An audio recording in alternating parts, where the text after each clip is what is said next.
portofolio. Nah, sekarang tinggal eksekusi nih, Pak. Ya. Tadi saya mendengar waktu itu Pak Riza pernah mengatakan gitu ya dalam suatu forum, sebetulnya mendaftar SNBP ini hanya 10 menit. Ya, Ya, mungkin betul itu. ini apa namanya? Saya mungkin jawab dengan menggunakan slide ya, Bu Ya, Isya. baik. Nggih. Saya mohon Bikin dijelaskan share ya, screen Pak. ya. Ya, Ya, dengan silakan Pak Riza ya tentang ini, Pak. Mulai tanggal 14 nih, ya. secara umum nih kita harus apa saja dan langkah-langkahnya ini Ini bagaimana? sudah terlihat, Bu ya? Dipersilahkan. Sudah terlihat, silakan. Oke. Baik. Kalau dari eh, jadwal pelaksanaan dari SNBP ini secara keseluruhan dari awal sampai akhir tuh di awal ada pengumuman kuota sekolah ini sudah kita lewati tanggal 28 Desember, kemudian pengisian PDSS yang dilakukan oleh sekolah ini sudah kita lewati juga dan hari ini perpanjangan terakhir nih jam 3 sebentar lagi ditutup. Kemudian untuk pendaftaran SNBP ini yang akan kita sorot itu adalah tanggal 14 sampai dengan 28 Februari. Kemudian nanti ada jadwal seleksinya sendiri yang akan dilakukan oleh PTN itu di tanggal 1 sampai dengan 25 Maret dan di akhir adalah pengumumannya itu akan disampaikan tanggal 26 Maret. Mungkin yang penting dulu di tanggal 14 ini adalah tadi Bu Cici sudah menekankan bahwa harus bikin akun dulu, akunnya permanen dulu. Nah, itu dari dibatasi sampai tanggal 15. Tapi untuk pendaftaran SNBP-nya sendiri tidak harus selesai tanggal 15, itu jangan salah ya.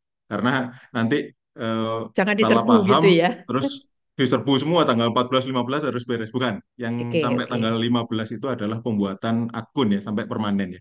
Gitu. Itu Nah, termasuk di garis bawahi yang akan mendaftar UTBK SNBT. betul, oke. Ya, oke. Nah, Silakan. kemudian nanti kalau sudah punya apa namanya akun siswa untuk SNPMB, maka tahapannya itu sebetulnya sangat simpel. Ini yang tadi saya sebut kalau sudah punya semua mungkin ini 10 menit bisa selesai sebenarnya gitu. Keren. Nah, ini di awal harus login dulu dengan menggunakan akun tadi. Kemudian nanti ada validasi profil. Kalau data profilnya sudah beres, tinggal klik saja selesai nanti. Kemudian pemilihan prodi, kalau tadi sekarang sudah dipikirkan mau masuk ke prodi mana, maka ya tinggal pilih aja satu pilihan pertama mana, pilihan kedua mana. Tidak lama ini. Kemudian berikutnya adalah pengisian portofolio. Ini sudah disampaikan oleh Pak Syarif. Syaratannya apa? Kalau sudah dibuat portofolionya, maka tinggal unggah saja. Ini tidak lama harusnya karena tadi template sudah disediakan, ukuran filenya juga sudah apa namanya jumlah filenya nggak banyak gitu. Ini tapi kontennya yang harus dipersiapkan kan ya, ini kontennya. Kemudian berikutnya adalah pengisian prestasi. Nah ini nanti juga mohon dipersiapkan prestasi apa saja yang akan diunggah di sini. Dan di akhir adalah finalisasi. Nah itu aja tahapannya. Mungkin ini masuk ke lebih detailnya login. Jadi login mungkin para para siswa sudah pernah ketemu dengan halaman login yang seperti ini. Nanti bisa masuk ke dashboardnya SNPMB, pilihlah untuk pendaftaran SNBP begitu. Nah, syaratnya tadi sudah disampaikan untuk bisa masuk ke sini itu syaratnya yang pertama harus punya akun dulu dan sudah permanen. Jadi ini permanen ini penting gitu. Nah, kemudian berikutnya ya kemarin-kemarin sudah harus masuk menjadi siswa eligible di PDSS dan nilainya sudah lengkap, sekolahnya sudah melakukan finalisasi. Jadi begitu. Ini nggak boleh ada yang kurang ini. Kalau sampai nggak finalisasi nggak dianggap ya jadinya. Hmm. Maka sekolah ini penting ini. Kemudian berikutnya adalah merupakan siswa lulusan tahun 2024 bukan tahun lalu begitu ya. Jadi yang boleh ikutan SNBP di tahun ini hanya lulusan tahun ini begitu. Ini penting. Nah, setelah login itu langsung nanti akan mendapatkan ada halaman PAN seperti ini untuk melakukan validasi data profil. Nah, ini dicek saja apakah sudah benar atau tidak. Karena ini sebenarnya kita ambil datanya dari yang diisikan waktu pendaftaran akun sebenarnya. Hanya ada satu tambahan di sini tentang tanggungan eh, dari orang tua, berapa jumlahnya, tinggal memasukkan sebuah angka saja dan sudah begitu. Nanti setelah ini bisa masuk ke tahap berikutnya. Di tahap berikutnya adalah pemilihan prodi tadi. Pilih prodi tadi cuma pilihan satu, pilihan dua. Tadi Bu Cici sudah menyampaikan batasannya. Kalau milih pilihan satu boleh dimanapun. Mau sarjana, mau sarjana terapan, mau D3, boleh, silakan. Kalau pilihannya cuma satu. Nah, pilihannya dua, boleh juga mau dikombinasi dengan tadi itu sarjana, sarjana terapan, diploma tiga itu boleh juga. Nah, hanya ada batasan kalau memilih dua, maka salah satu dari dua pilihan itu harus berada di provinsi di mana SMA-nya berada. Tuh. Jadi kalau misalnya saya dari Jawa Barat misalnya, maka salah satu di antara dua pilihan itu harus berada di Provinsi Jawa Barat. Seperti itu. Nah, tapi eh, jangan khawatir, eh, aplikasi sudah membuat sedemikian rupa sehingga Anda dipaksa untuk mengikuti aturan itu gitu. Jadi tidak mungkin Anda akan keluar dari aturan itu. Selama masih bisa dipilih, pilihan satu di sini, pilihan dua di sini, maka itu akan memenuhi pasti karena aplikasinya sudah di-set sedemikian rupa. Nah, di sini ada kekecualian untuk Provinsi Papua Tengah dan Provinsi Papua Pegunungan karena di sana tidak ada PTN. Jadi dia diberi keleluasaan untuk memilih salah satu prodinya adalah di Papua ya. Papua.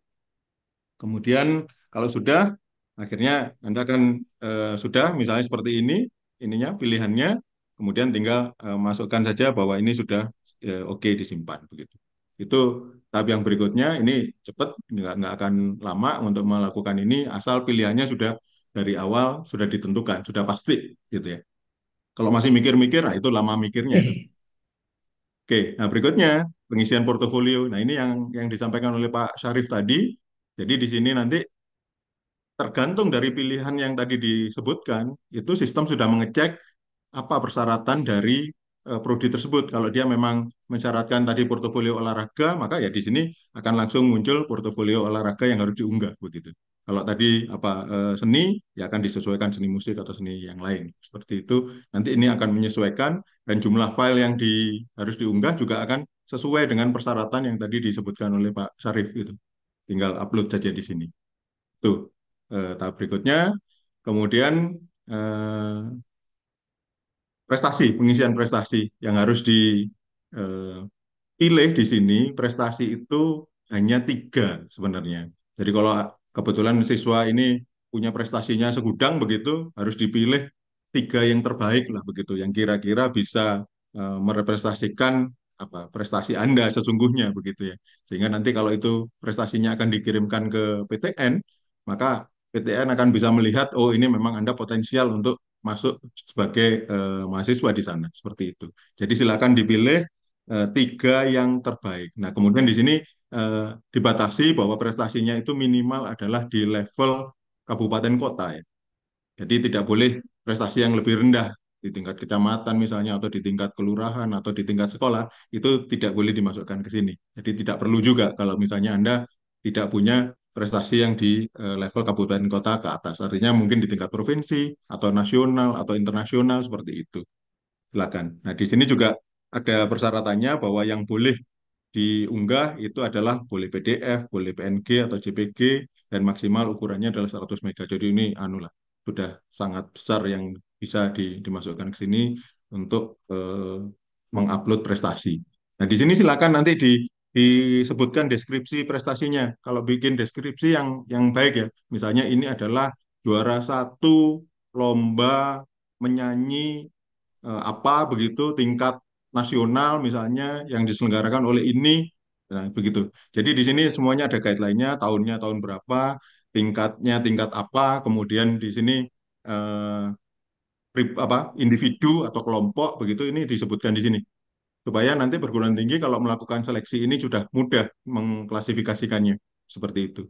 Jadi silakan ini dideskripsikan, dipilih sesuai dengan prestasi yang diunggah gitu. Nah, setelah prestasi, yang terakhir adalah finalisasi. Ini tahap yang terakhir. Ini juga cepat sekali ini ya, finalisasi. Jadi silakan ini dibaca dulu. Ini ada disclaimer yang akan mengikat kepada Anda begitu ya, para siswa. Jadi harus dibaca dengan baik, oke atau tidak ini apa namanya pernyataan ini untuk kasus Anda begitu ya. Kalau misalnya Anda berkeberatan untuk memenuhi ini, ya menurut saya sih jangan diikuti seperti itu. Berarti Hmm. Anda tidak layak untuk mengikuti SNBP karena di sini mengikat ya. Misalnya sebagai contoh, kalau Anda eh, memilih di sini program studi tertentu dan ternyata diterima, ya Anda harus daftar begitu ya. Oke. Tidak boleh terus walaupun diterima terus nanti terus kabur nggak daftar begitu itu akan mengikat Anda untuk nggak bisa masuk ke SNBT, tidak masuk lagi ke jalur mandiri, jadi tertutup ini apa namanya Iya. peluang untuk sekolah atau kuliah di perguruan tinggi negeri begitu. Nah, kemudian setelah itu ini dinyatakan setuju, oke. Kemudian berikutnya tahap yang paling akhir, kalau ini sudah disetujui, maka adalah mengunduh kartu. Ini penting untuk disimpan ya kartunya sebagai bukti bahwa siswa tersebut itu adalah terdaftar sebagai peserta SNPM SNBP 2024 begitu. Jadi ini eh, disimpan karena nanti pada waktu pengumuman kartu ini penting karena Anda akan melihat lagi berapa sih nomor registrasi saya begitu ya. Karena nanti kalau pengumuman ditanya nomor registrasinya berapa, kemudian tanggal lahirnya berapa seperti itu. Mungkin itu Bu Is secara singkatnya kalau nanti Oke. ada pertanyaan Iya. boleh kita masuk ke tanya jawab Oke. atau Bu Is punya pertanyaan boleh juga. Iya. Jadi kalau saya sih